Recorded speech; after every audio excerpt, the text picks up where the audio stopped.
नमस्कार विद्यार्थी मित्रांनो, मी तुमची एड्युकेटर श्वेता चंदनकर तुम्हा सर्वांचे ग्लोबल ऑनलाईन मराठी युट्यूब चॅनलवर स्वागत करते.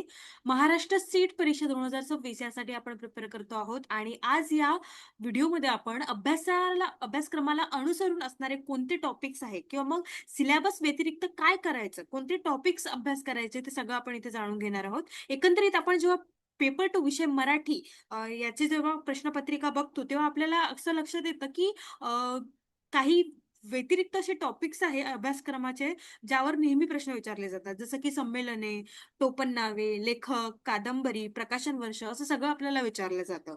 तर एकंदरीत कोणकोणते ते टॉपिक्स तुम्हाला आता या 30 दिवसात करायचे आहे, या शिल्लक दिवसात करायचे ते आपल्याला अभ्यास करायला मी तुम्हाला सांगणार आहे.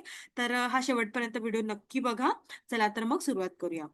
ग्लोबल ऑनलाईन आपल्यासाठी घेऊन आले आहे महाराष्ट्र स्टेट पेपर 1 2026 यासाठीचा क्रॅश कोर्स, ज्यामध्ये तुम्हाला लाईव्ह क्लास मिळणार आहे, रेकॉर्डेड लेक्चर्स मिळणार आहे, 10 युनिटचे नोट्स मिळतील आहे, युनिट वाईज एमसीक्यूज मिळणार आहे, 5,000 प्लस एमसीक्यू सिरीज असणार आहे, सोबत 50 अधिक मॉक टेस्ट, 15 वर्षाचे पीवायक्यू विथ सोल्युशन आणि 1 महिन्याची व्हॅलिडिटी आहे. याची फीज आहे 3,000 रुपये आणि आफ्टर डिस्काउंट ती 2,600 रुपये असणार आहे. जर का तुम्हाला इनरोल करायचं असेल तर तुम्ही दिलेल्या नंबरवर संपर्क करू शकता किंवा ग्लोबल ऑनलाईन ऍप प्ले स्टोअरवरून डाउनलोड करू शकता. पेपर वन सारखंच पेपर टूचं पण आहे आपल्याकडे. पेपर टू आपल्याकडे Marathi, history, commerce, management, computer science, education, life science, library science, chemical science, English literature, political science, economics आणि लॉ हे पेपर टू आपल्याकडे अवेलेबल आहे आणि याचा सुद्धा क्रॅश कोर्स सुरू होते आहे. पेपर वन यामध्ये तुम्हाला फ्री मिळणार आहे. या बॅचमध्ये 1 मंथ व्हॅलिडिटी, 10 युनिटचे नोट्स, 20 अधिक टेस्ट आणि फुल सिलेबस टेस्ट असणार आहे. याची फीज आहे 4,000 रुपये. यासाठी सुद्धा तुम्ही एनरोल करण्यासाठी व्हॉट्सअप करू शकता.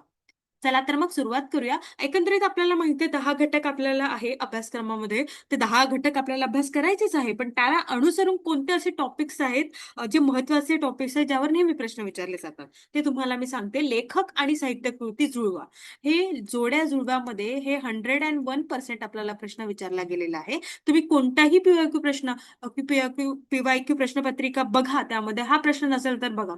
हा प्रश्न जो आहे एकंदरीत 3 ते 5 एवढे प्रश्न याबद्दल विचारले जातात, लेखक आणि साहित्यकृती. त्यामध्ये येतं मग आत्मचरित्र येतं, कादंबऱ्या येतात, त्याचे प्रकाशन वर्ष येतात ना, रूपांतरित, अनुवादित, लेखक, लेखिका असं सगळं त्यामध्ये विचारले जातं. ठीक आहे. त्यानंतर येतं साहित्य संज्ञा व अलंकार, यामध्ये प्रश्न विचारले जातात. मागच्या वेळेस विभक्ती कोणती आहे है ना, द्वितीय, प्रथमा याबद्दलच्या लावा विचारल्या गेलेल्या होत्या. ते सुद्धा खूप महत्वाचे आहे. आणि आज मी जे टॉपिक्स घेते ते 101% तुम्हाला विचारले गेलेले आहे आणि आता पण विचारणारच आहेत. त्यामुळे हे टॉपिक्स तुम्ही आता जर का व्हिडिओ बघत असाल, नोट करून ठेवा आणि याचे जे आहे ते सगळं, कादंबरी कोणत्या आहेत, कविता कोणत्या आहेत, ते लिहून ठेवा. जर का ते तुम्हाला हवे असतील तर मागच्या वेळेस मी एक सिरीज केली होती कादंबरी कविता पुस्तक नावाची. त्यामध्ये मी वेगवेगळे कादंबरी घेतल्या होत्या, वेगवेगळ्या लेखकांच्या कादंबरी घेतल्या होत्या. तिथून तुम्ही नोट्स बनवू शकता. आता साहित्य प्रकारच्या वैशिष्ट्यामध्ये ही कादंबरी कोणाची, ही कविता कोणाचं, हे कविता संग्रह कोणाचं, हे नाटक कोणतं आहे, रूपांतरित आहे, अनुवादित आहे, भाषांतरित आहे, कोणतं आहे ते आपल्याला विचारलं गेलेलं आहे. या कथा कोणत्या आहेत, ग्रामीण कथा कोणत्या आहेत ना, दलित कथा कोणत्या आहेत, त्यानंतर हे आत्मचरित्र कोणाचं आहे, हे आत्मचरित्र कधी लिहिलं गेलेलं आहे, याचं प्रकाशन वर्ष काय आहे, या आत्मचरित्रामध्ये काय दिलेलं आहे, एकंदरीत लेखक कोणत्या साहित्य कृतीमध्ये लिहिण्याचा प्रयत्न करतोय, असं सगळं आपल्याला विचारलं गेलेलं आहे. ठीक आहे. त्यानंतर येतं महत्वाच्या साहित्य चळवळी आणि त्यांचे वैशिष्ट्य. साहित्य चळवळीमध्ये मी तुम्हाला सांगू इच्छिते, भाषाशुद्धीची चळवळ जी आहे ती नेहमीच विचारले जातात है ना. त्यामध्ये क्षीरसागर जे आहेत ते आपल्या भाषाशुद्धीच्या चळवळीमध्ये होते, सावरकर साहेब होते. त्यामुळे साहित्य चळवळ नेहमी विचारली जाते. अनियतकालीची चळवळ असो, स्त्रीवादी चळवळ असो है ना, ग्रामीण साहित्य चळवळ असो, भाषाशुद्धीची चळवळ असो, हे नेहमीच विचारली जाते. त्यामुळे चळवळी लक्षात ठेवा, त्याचे प्रकाशन वर्ष, त्याचे कोण त्याच्यामध्ये सहभागी झालं होतं, त्याची काय वैशिष्ट्य आहे, ते सुद्धा महत्वाचं आहे आणि हे 100% ते विचारले जातात. त्यानंतर येतं आपला साहित्यिक कालखंड आणि त्याची प्रमुख वैशिष्ट्ये. तर साहित्यिक कालखंड जे आहे ते एकंदरीत विचारले गेलेले आहे, की हे कालखंड कोणते, या दरम्यान कोणते साहित्यकृती आलेली होती है ना, या दरम्यान कोणते कादंबरी प्रकाशित झाली होती आणि ती कोणाची होती, त्यावर आणि या कालखंडामध्ये आपण हा कालखंड कोणत्या यांनी ओळखला जातो है ना, म्हणजे आधुनिक आहे की महानगरीय आहे, ते कशावरून आपण ओळखला जातो, त्याचे काय वैशिष्ट्य आहे, हे सुद्धा महत्वाचे असणार आहे. ठीक आहे. त्यानंतर येतं समीक्षक आणि त्यांची पुस्तके आणि विचार. समीक्षक आला की समीक्षा आली, त्याचे विधाने आले, म्हणजे हे मत कोणी मांडले, हे विधान कोणाचे आहे, ही व्याख्या कोणी केली, है ना? हे पूर्ण समीक्षकामध्ये आलेलं आहे. त्याची पुस्तके, त्याचे विचार, त्याचे मत तुम्हाला नोटमध्ये करून ठेवायचं आहे. मागच्या वर्षीची प्रश्नपत्रिका तुम्ही बघाल किंवा त्याच्या मागच्या वर्षीची प्रश्नपत्रिका बघाल, त्यावर विधाने, मत, हे मत कोणाचे, हे विधान कोणाचे, यावर जास्त भर देण्यात आला होता. ते जरी तुम्ही वाचलं तरी तुम्हाला ते अंदाज येऊ शकेल की एकंदरीत आपल्याला काय विचारलं जातं. ठीक आहे. त्यानंतर येतं भाषा विज्ञान. त्यामध्ये ध्वनी, रूप, वाक्य, अर्थ, बोलीभाषा यावर भर दिलेला आहे. हा ना? बोलीभाषा कोणकोणत्या आहेत किंवा त्याचे शब्द कोणकोणते आहे, ते आपल्याला विचारले गेलेले आहे. त्यानंतर येतं मराठी व्याकरण. ते तर 100% विचारले जातात. शब्द प्रकार, वाक्य प्रकार, समास, संधी, विभक्ती, विरामचिन्हे, म्हणी, वाक्यप्रचार यावर भर दिलेला आहे. ठीक आहे. त्यानंतर येतं लोकगीते, लोककथा, भारुड, गोंधळ, पोवाडा, तमाशा.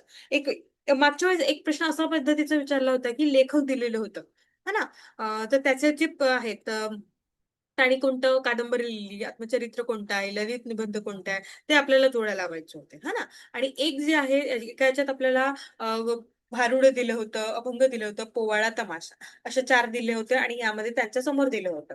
त्यानंतर आपल्याला कोणता पोवाडा आहे, कोणता तमाशा आहे, हे ओळखून आपल्याला जोड्या लावायच्या होत्या. ठीक आहे. या व्यतिरिक्त संत जे आहेत, संतांची अभंग जे आहेत, ते या संतांचा अभंग कोणता आहे, जसं संत ज्ञानेश्वर, संत तुकाराम, ते आपल्याला ओळखायचं होतं. है ना? यांची भारुडे कोणती आहे, है ना? ते जोड्या लावा विचारल्या गेलेल्या होत्या. ठीक आहे. या व्यतिरिक्त हे जे महत्त्वाचे टॉपिक्स आहेत ते मी तुम्हाला सांगितले. या व्यतिरिक्त तुम्हाला पी-वाय-क्यू प्रश्नांचा खूप सराव करायचा आहे आणि किमान 10-15 वर्षाच्या आधीचे, कारण ते पूर्ण अभ्यास चांगल्या पद्धतीचा होतो. ओके. त्यानंतर ग्लोबल ऑनलाईन आपल्यासाठी घेऊन आले 5,000 प्लस प्रश्नांचा संच पुस्तका मराठी आणि इंग्लिश या दोन्ही भाषांमध्ये. आणि हे Amazonवर अवेलेबल आहे. तिथून तुम्ही ते मागवू शकता. यामध्ये तुम्हाला संपूर्ण अभ्यासक्रमावर मॉक टेस्ट, मागील वर्षाची प्रश्नपत्रिका, युनिट वाईज मॉक टेस्ट, हे पण पेपर वनचं हे असणार आहे मराठी आणि इंग्लिश याच्यामध्ये, लँग्वेजमध्ये. तर तुम्ही हे मागवू शकता आणि त्याचा अभ्यास सुद्धा करू शकता. ठीक आहे. तर आता काय करा, तुम्ही एम-सी-क्यू सोडवा 100 ते 150, रिव्हिजन करा, तुम्ही काढलेल्या नोट्सचा अभ्यास करा, शॉर्ट नोट्सचा अभ्यास करा. ठीक आहे. त्यानंतर मी परत एकदा सांगते, लेखक आणि साहित्यकृती आपल्याला अभ्यास करायची आहे. टोपण नावे मागच्या वर्षी आणि त्याच्या मागच्या वर्षी विचारलं गेलेलं होतं, है ना? ठणठण पाल विचारलं होतं, मी तुम्हाला सांगते. ते अभ्यास करा. जन्म, मृत्यू, वर्ष लक्षात ठेवा. पुरस्कार लक्षात ठेवा. कोणते पुरस्कार आपल्या मराठीसाठी महत्त्वाचे आहेत. ज्ञानपीठ पुरस्कार कोणाकोणाला मिळालेला आहे, है ना? आणि त्यानंतर अखिल भारतीय मराठी साहित्य संमेलन कधी-कधी झालेलं आहे, त्याचे अध्यक्ष कोण आहे, ते सगळं कधीपासून सुरू झाले आणि प्रत्येक वर्षीचे अध्यक्ष कोण आहे ते अभ्यास करा. सोबत व्याख्या कोणी म्हटलेली आहे, हे मत कोणाचे आहे, हे विधान कोणाचे आहे, ही व्याख्या कोणी केलेली आहे, हे सगळं अभ्यास करा. हे आपण जेव्हा थेअरी अभ्यास करतो ना, तेव्हा हे व्याख्या वगैरे तुम्हाला येते आहे. त्यानंतर येतं साहित्य प्रकारची वैशिष्ट्य कोणकोणती होती, है ना? कोणकोणते साहित्य प्रकार आहे, मग कोणत्या साहित्य प्रकारामध्ये कोण प्रमुख आहेत, त्यांचे काय साहित्य प्रकृती आहे, ते सगळं आपल्याला अभ्यास करायचं आहे. सोबत साहित्य प्रवाह, साहित्य चळवळी हे सुद्धा महत्वाचे आहे. त्यानंतर येतं मराठी साहित्याचा कालखंडीय अभ्यास. तर मराठी साहित्याचे जे खंड पडलेले आहेत, त्यामध्ये खंडामध्ये कोणकोणते महत्त्वाचे लेखक होऊन गेले, त्यांचे काय कलाकृती आहे, त्या कोणत्या खंडात येतात आहे, त्याचा पूर्ण अभ्यास करायचा आहे. त्यानंतर येतं प्रमुख समीक्षक आणि त्यांचे विचार काय आहे, है ना? त्यानंतर आहे भाषा विज्ञान, ध्वनी, रूप, वाक्य, अर्थ, मराठी व्याकरण महत्वाचं आहे. बोलीभाषा, उपभाषा महत्वाच्या आहेत.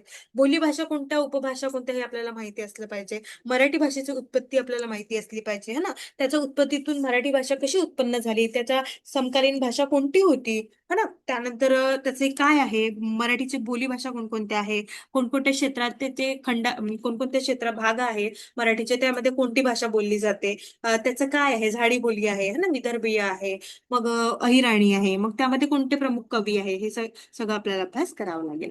ठीक आहे. त्यानंतर ते लोकसाहित्य, पोवाडा, भारुड, ओवी, लावणी, गोंधळ हे आपल्याला ओळखता आले पाहिजे की ही ओवी आहे, ही लावणी आहे, ही भारुडे आहे, हे पोवाडा आहे. ठीक आहे. त्यामुळे संत साहित्य व्यवस्थित वाचा. पंडिती साहित्य प्रश्न विचारला गेला होता. शाहिरी वाङ्मयावर प्रश्न विचारला होता, हा ना? आधुनिक मराठी साहित्य आणि प्रमुख लेखक वाचा. त्यानंतर एकंदरीत पी-वाय-क्यू प्रश्नांचा अभ्यास करा आणि चुका जे झाल्या ते प्रश्न का बरं चुकले, त्याचा काय इतिहास आहे, ते सगळं अभ्यास करा, त्याचं रिव्हिजन करा. ओके. तर हे महत्वाचे जे टॉपिक्स आहे ते तुम्हाला मी सांगितलेले आहे.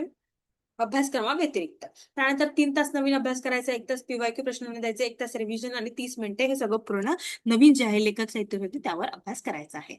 या आधी जे मी तुम्हाला सांगते त्या मागे जी मी सिरीज केली होती काव्यसंग्रह पुस्तकाची, ते तुम्ही बघा आणि त्याचे नोट्स काढा. ते तुम्हाला खूप मदत करणार आहे त्यांनी. आणि फुल लेंथ मॉक टेस्ट द्या, त्याचा अभ्यास करा, त्याचे अनालिसिस करा. त्यानंतर मी तुम्हाला नेहमीच सांगते घटक 10 जो आहे तो खूप महत्वाचा आहे. कारण हे साहित्य कृतीवर आपल्याला नेहमीच प्रश्न विचारले गेलेले आहेत. है ना? आणि ही साहित्यकृती तुम्ही दर दिवशी वाचले तरी वाचलंच पाहिजे. 30 मिनिटे तरी द्या. त्यातले पात्रे, प्रसंग, प्रकाशक, प्रकाशन वर्ष, लेखक सगळं विचारलं गेलेलं आहे आणि ते विचारतातच. त्यामुळे घटक 10 वर खूप भर द्या.